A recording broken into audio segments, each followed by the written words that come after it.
ओडिशा संगीत नाटक एकाडेमी पक्षर 2023, 2024 और 2025 नृत्य संगीत लोककला भली विभिन्न पुरस्कार प्रदान करा जायछि।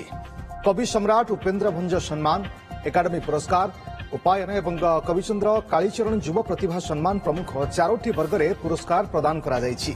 2023 डॉक्टर प्रणव किशोर पटनायक, 2024 बंशी वादक प्रोफेसर मोहिनी मोहन पटनायक, 2025 ओडिसी कंठ संगीत रे घनश्याम पंडा एवं शब्द नृत्य रे भागवत प्रधान को कवि सम्राट उपेन्द्र भंज सम्मान प्रदान करा जायछि।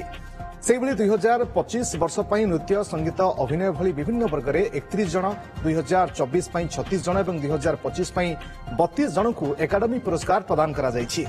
संस्कृति मंत्री सूर्यवंशी सूरज मुख्य अतिथि भाव में जोगदे पुरस्कार प्रदान करथिले।